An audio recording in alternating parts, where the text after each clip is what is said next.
Yalishmat, la maman de notre ami David Marek, Michel Atou Bat Hana. Fouad Beni Yosef Ben Hanania. Amen. Tov.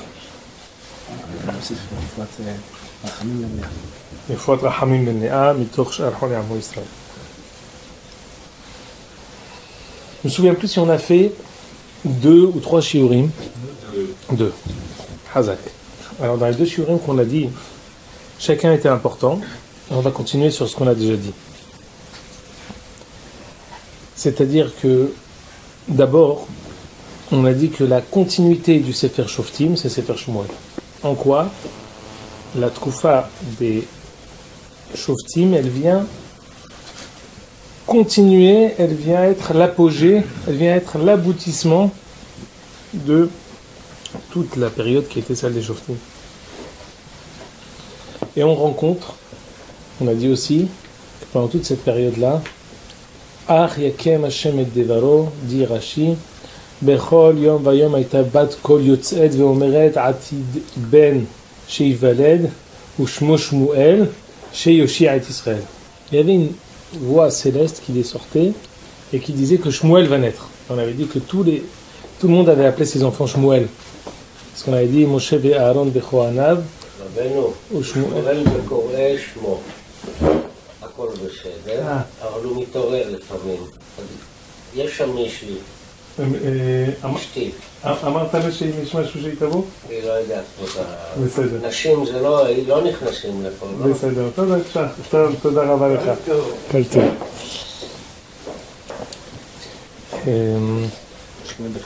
Shmuel Bekoré Shemo. Il y a eu plein de petits Shmuel qui étaient le fruit justement de tout un Israël qui attendait vraiment cette nouvelle ère, le accent grave vers eux. C'était l'ère de Shmuel Hanavi qui va maintenant casser avec les crises terribles qui étaient du temps des Shoftim. On a dit également qu'il y a un klal connu qui est celui du Tzidkat HaTzadik Rabbi Tzedek HaKohen Milublin, qui dit que la quintessence d'un livre elle se trouve dans le premier pérec. Dans le premier pérec d'un livre, on englobe tout le tochen, toute l'essence qui est propre à ce livre. C'est-à-dire que quand tu fais le résumé de quelque chose, c'est le résumé de tout le livre de Shmuel dans le premier pérec. Toujours, l'enjeu, c'est de trouver comment dans le premier pérec on trouve en fait tout le livre. Et cette fois, on va essayer d'expliquer ça, comment on va trouver tout le livre de Shmuel dans le premier pérec. On a dit que si on voit dans le premier pérec de Shmuel, tout est décousu. Il y a plusieurs acteurs, mais chacun de son côté. Si on avait voulu résumer, il y a Elkana qui essaie de faire monter tout Israël. On avait expliqué dans le shiur précédent que comment on peut réussir après les crises terribles que Am Israël a connues, comment on peut réussir à raviver la braise de Am Israël, c'était de faire Aliyah la Regel. Aliyah la Regel que Elkana encourageait tout Am Israël à monter, c'était ça qui était censé raviver, c'était l'Imoutzrot, ce qu'on a expliqué. Elkana d'un côté, qui essaye de faire monter tout le monde. Allah, Ishao, Miyamim, Yamima, Me'irom, il montait et il essayait de faire monter tout Am Israël. De l'autre côté, il y a Pénina, qui a des enfants, qui leur achète à manger, qui est très contente. De l'autre côté, il y a Hana qui pleure et qui ne mange pas. De l'autre côté, il y a Eli, qui est Yoshev al-Mezuzat Echad Hashem, qui est à l'entrée du Mishkan Shiloh, qui a l'air un peu tout seul. Vesham Shene Bene Eli Kohanim Hashem, un peu inconscient de ce que ces deux enfants, on sait que la perte du Mishkan Shiloh, c'est les enfants de Eli. Les enfants de Eli, ils ont commencé à en faire entre guillemets, une mafia, essayer de faire quelque chose, une histoire de famille. Ils ont commencé à se donner à s'octroyer des droits qu'ils n'avaient pas. Donc on a Elkana, Hana, Penina, Eli. Les enfants de Eli, c'est comme si tu as 5 fronts, les 5 qui sont totalement différents. Mazé. Qu'est-ce que ça veut dire ça? Et on voit vraiment cette comment dire? On voit vraiment cette incohérence qu'on voit entre les 5 différents acteurs. Pire encore, on voit qu'il y a un affrontement terrible entre Ali et Hanna. Ali et Hanna s'affrontent. Comment dire? Ali lui dit Admatay tishtakarin, il la prend pour une femme qui est ivre. Il lui crie dessus. Il voit que Hanna elle prie d'une manière peu commune. Elle prie d'une manière où ses lèvres bougent sans faire entendre sa parole à ses oreilles, chose qu'on ne connaissait pas. De quoi s'agit-il? En un mot. En vue justement de cette nouvelle ère, il y a un antagonisme profond, pas un antagonisme de bagarre, un antagonisme essentiel entre l'ère de Elia Cohen et l'ère de Hanna. Hanna qui pleure et qui ne veut pas manger, c'est comme si quelqu'un il refuse d'accepter la situation présente. Il refuse de recevoir sur lui la situation, non, la situation dans laquelle on se trouve, fait qu'il n'y ait pas de droit, qu'il n'y ait pas de Torah, on ne peut plus. Hanna, elle sent qu'elle contient en elle la possibilité d'engendrer une nouvelle ère. Elle le sent. C'est pour ça que elle veut pas manger, elle pleure. Enfin, je vais vous dire un hidouche. Normalement, on connaît dans toute la Torah, c'est les parachutes de cette semaine, de ces semaines-là et même de cette semaine Vayetse, que la Shifha, elle fasse des enfants pour la Gevira, c'est classique. J'ai dit même, c'est classico-classique. C'est-à-dire c'est comme ça qu'on a vu avec tout le monde. Sarah, Hagar. Parfois, même parmi les Imaot, c'est la Rachel qui dit Hine amati bilha bo eleha veteled al birkai. C'est-à-dire que c'est elle qui lui dit Bechavod. D'une certaine manière, Penina et Hanna, Penina était censée. Bon, il n'y a pas d'enfant pour Hanna, c'est pas grave. Penina est censée engendrer des enfants qui vont être les enfants de Hanna, mais c'est Penina qui les engendre. Bon, c'est bien, c'est pas bien, moral, pas moral, c'est pas ici le sujet. Mais de leur temps, c'est ça ce qu'il y avait. Mais qu'est-ce qu'elle dit, Hanna? Non, monsieur. Non, merci, j'en veux pas. Elle veut pas ces enfants-là. Pire encore, ces enfants-là vont mourir. Qu'est-ce que ça veut dire? Hanna, elle refuse cette situation qui est connue tout le temps où c'est la réponse. Hanna ne veut pas de la situation actuelle. Hanna sait au fond d'elle qu'elle a la possibilité d'engendrer et de décocher quelqu'un qui n'a jamais eu encore le zéchout, et Am Israël n'a pas encore eu le zéchout, qu'il vienne au monde. C'est quelqu'un de la grandeur de Shmuel, c'est avant l'accouchement, il y a des contractions terribles. Avant la possibilité de faire apparaître une grande chose, avant de mettre une fusée sur orbite, il y a le décollage où tout le monde est... On va mettre maintenant au monde Shmuel Hanavi. À Eli, pourquoi il refuse? Pas parce qu'il ne veut pas qu'on lui prenne sa place, parce qu'il ne comprend pas. C'est quelque chose qui est au-dessus de son entendement. C'est quelque chose, on va voir qu'est-ce qui va se passer, même quand Shmuel va naître, qu'est-ce qui va se passer? Il va y avoir une voix qui va apparaître. Shmuel, qu'est-ce qui va se passer? Shmuel, il va dire à Eli, t'as entendu la voix que j'ai entendue? Eli, il va dire non, j'ai rien entendu. Shmuel, il a compris. Là, il y a un passage de pouvoir, passation de pouvoir. Il y a une voix que Shmuel entend, que Eli n'entend pas, c'est exactement ça. C'est maintenant la mise au monde de la madriga de la Malchout. On va mettre maintenant au monde la madriga extraordinaire, la madriga qu'on a toujours attendue, la royauté vers Israël.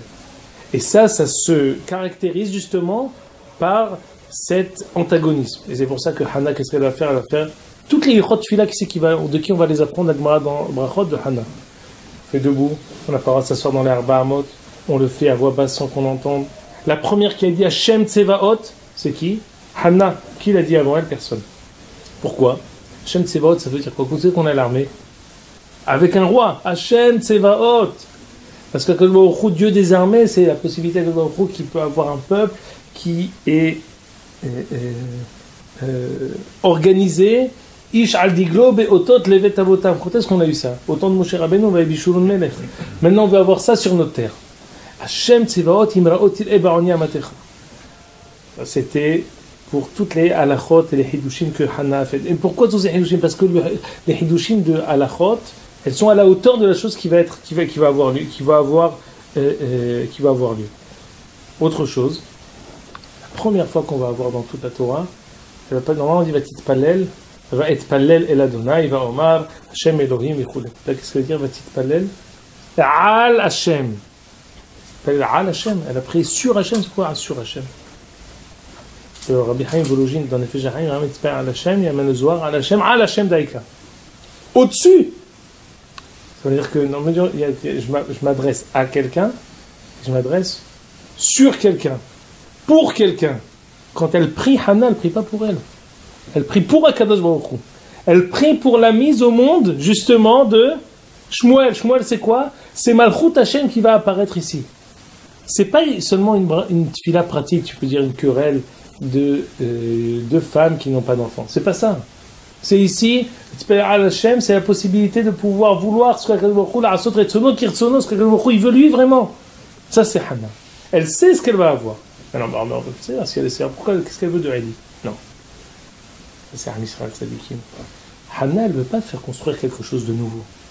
Elle veut avoir et faire apparaître une nouvelle madriga qui est construite sur la madriga précédente. C'est sûr que c'est quelque chose de nouveau.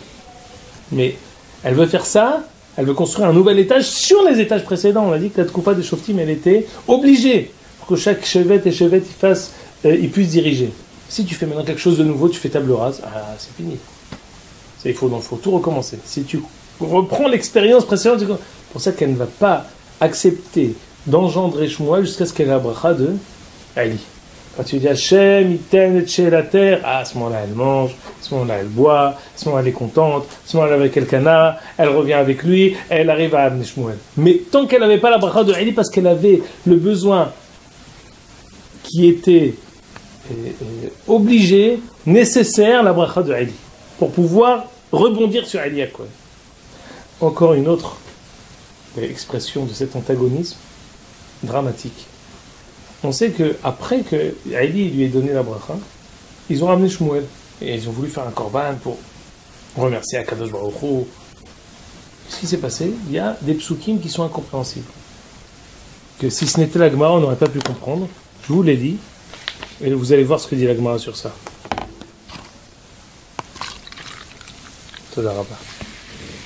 Ici, il dit le passouk dans Shmuel Aleph. Perek. Café. Vaishhatu et tapar. Donc, quand ils ont amené les offrandes pour remercier Akadosh Baruch Hu d'avoir que Shmuel soit né, Vaishhatu et tapar. Vaevu et tana'al à Ali, ils ont amené Shmuel chez Ali. Vatomer bi Adoni.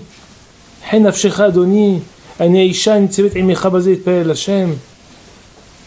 Ana'al azeh itpalalti. Qu'est-ce qui se passe? Ça y est, il est né Shmuel, on a fait la Seudat Odaya, on amène un korban. Qu'est-ce qui se passe? On dirait qu'il y a eu un tremblement de terre. Elle lui dit qu'on a fait. Je t'en supplie, je te jure, c'est moi la femme qui ai prié, c'est cet enfant-là que je veux et pas un autre. Je t'en prie, j'avais promis que j'allais le réserver à Kadosh Baruch Hu. Qu'est-ce qui s'est passé? La Gemara dans Brachot nous dit. Dans Brachot, la médaille Farmout Rashi nous fait référence à cette Gemara.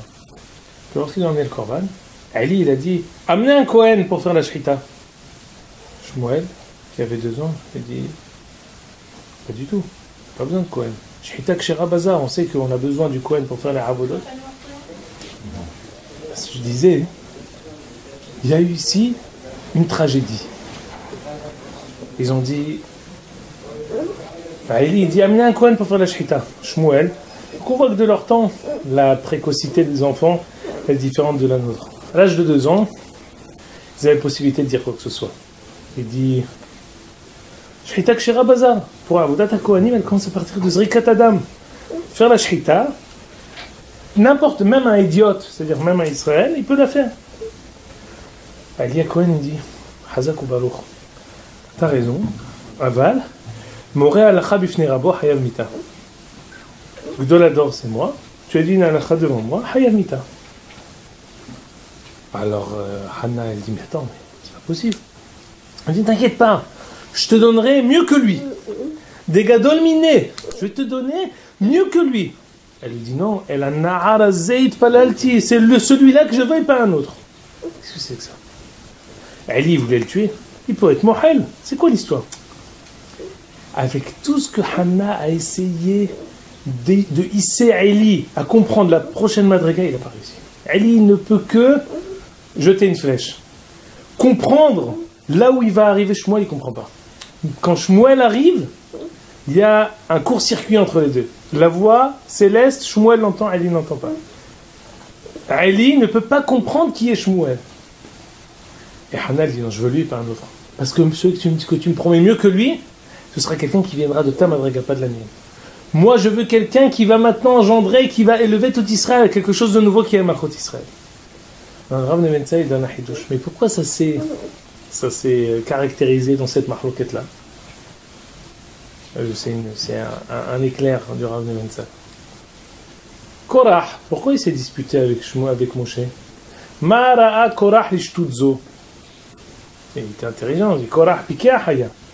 Rachid nous dit pikahaya. Pourquoi il était intelligent? Comment il a eu cette folie de vouloir se mesurer à Moshe Rabbeinu? Et qu'est-ce qu'il a dit à Korah? Il dit Kol ha'eda kulam kedoshim. Rachid nous dit, il a vu que de sa descendance allait avoir quelqu'un qui va peser plus lourd que Moshe et Aaron. Shmuel ben Tohu ben Tsouf ben Korah. Ça remonte jusqu'à Korah, le descendant de Korah, c'est Shmuel. Et il dit maintenant je vais dans ma descendance une pointure qui est aussi grande que Moshe et Aaron, c'est sûr que j'ai raison. C'est ça ce qu'il a induit en erreur. Et qu'est-ce qu'il a été Toren Korah? Pourquoi tu fais une différence? Kohanim, Lévi, Israël. Pourquoi tu fais une différence? Non. Nous sommes tous égaux dans la Kedusha. C'est pas mal.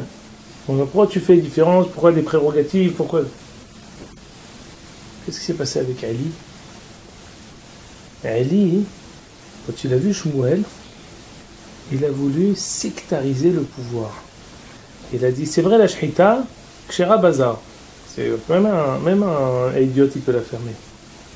On préfère garder et monopoliser le pouvoir chez nous. C'est vrai que la shhita on peut donner à... Mais, malgré tout, on veut garder ça pour nous. Quand il voit ça, Shmuel, qu'est-ce qu'il fait? Il dit, mais jamais de la vie. Shhita Kshera Bazar, même à Israël, il peut. Il a vu ça, Ali, son sang n'a fait qu'un tour. T'es le descendant de Korah, toi. Tu dis Kol ha'eda kulam kedoshim, pas seulement un Kohen il peut faire la shhita, même à Israël il peut, mais c'est ce qu'il avait dit Korah. Korah il avait dit toi Moshe et Aaron vous vous êtes octroyés les droits, mais c'est quoi ça? C'est pas possible. Il a vu que Shmuel il a dit non. Il dit attends, Hayav Mita, c'est pas seulement. Or non, c'est la même ta'ana de Korah qui est arrivée Betsura Metukenet. Kol ha'eda kulam kedoshim c'est faux, de remettre en cause la prêtrise c'est faux. Mais le fait de dire que le prêtre, il doit être prêtre, et les choses qui reviennent à Israël, Israël doit les faire, ça c'est la vérité. Shmuel, quand il a dit, Shchita Kshera Bazar, il a dit, attention, la Zrika c'est toi le Kohen qui doit la faire, mais la Shchita c'est moi. Je reconnais la suprématie des Kohanim, mais je suis contre le monopole et l'abus de pouvoir. Et je veux que le Israël, ce qui lui revienne, il puisse le faire. Ça c'est l'apparition Metukenet de Korah. C'est ça ce qu'il aurait dû dire Korah. Korah, lui, il a vu ce qui est descendu de Shmuel, il a dit en même temps on a que lui, mais fausse. Je veux pas de Keuna, je veux pas de Lévia, ça c'était faux. Ce qu'il fallait dire par contre, c'est que chacun ish adiglo de l'otot levet avotav. Et c'est ça ce qu'il va y avoir. Shmuel qui lui sait garder les madrigotes, c'est celui qui peut ensuite être faire apparaître ou oindre Shaoul et David. Parce que c'est lui qui connaît aussi les madrigotes. Il connaît les madrigotes, il connaît la suprématie de Malchut Bet David, la makom de Malchut Shaoul et Malchut Binyamin. Ça c'est le corps de Shmuel. Et on voit encore une fois cet antagonisme entre Hanna et Ali, que Ali était prêt à tuer Shmuel, le parole de l'Oyoter. Pourquoi? Parce qu'il ne comprend pas. C'est pas lui qui dit attends, il va me piquer ma place. Il ne le comprend pas. Et on va voir qu'au fur et à mesure, même ses enfants, il y a une rupture dramatique entre les deux. Fin. Quand est-ce qu'on lit cette Haftara? Pourquoi? Parce qu'en fait, la Bakasha de Shmuel, c'est pas Malchut Israël, c'est Malchut Hashem. Comment elle se termine la Haftara? Veyarem keren meshicho. Hashem yihattu merivav. C'est ce qu'on dit après le shofar. Hashem yihattu merivav. Alav hashamayim yar'em. Hashem yadi nafse aretz veiten oz le malko veyarem keren meshicho. De demander Malchut Israël, qui est Malchut Bet David, c'est demander Malchut Hashem. Et c'est ça ce qu'elle voulait. Hanna, la prière de Hanna, c'était la Hofa'ad Malchut Hashem par Malchut Israël. Et c'est pour ça qu'on prie le jour de Rosh Hashanah. Rosh Hashanah, on prie pourquoi? On prie toute la journée Hashem, Imloch, Le'olam Va'ed. Imloch Hashem, Le'olam, Le'ertzen, Dor Vador, Alléluia. Ve'timloch Ata Hashem. Parce que Malchut Israël, c'est Malchut Hashem. Et qui c'est qui nous donne cette filote-là? Qui c'est qui nous donne cette asaga? C'est la tfila de Hanna par le bien ensuite de Shmuel. Finalement, l'antagonisme qu'il y avait entre Ali et Shmuel, il va s'avérer en fait une rupture de la Tkoufa des Shoftim, le début de la Tkoufa des Melachim, et voilà comment la quintessence de tout Sefer Shmuel se trouve dans le premier périm. On a vu ici que qu'est-ce que c'est toute Malchut Bet David, tout ce que c'est Malchut Shaoul, c'est Malchut Hashem. On a vu que tout ce qui a précédé le Sefer Shmuel, on a maintenant une rupture. Malchut Israël qui va commencer avec Shmuel, c'est quelque chose de nouveau. Quelque chose que, pour l'engendrer, et du faire un hidouche de tout Ilchot Tfila, faire des hidoushim dans Ilchot Shchita, dans Ilchot Avodat HaKohanim, de faire des hidoushim dans les madrigot d'Israël, de faire des hidoushim dans tout. Parce que le makom d'où on va décocher Shmuel, c'est un makom qui est Petit Palel Al Hashem, qui est au-dessus de tout. Et c'était ça le mérite de Hanna, et c'était ça le mérite de Shmuel qui va ensuite engendrer Shaoul et David. Ad Kan.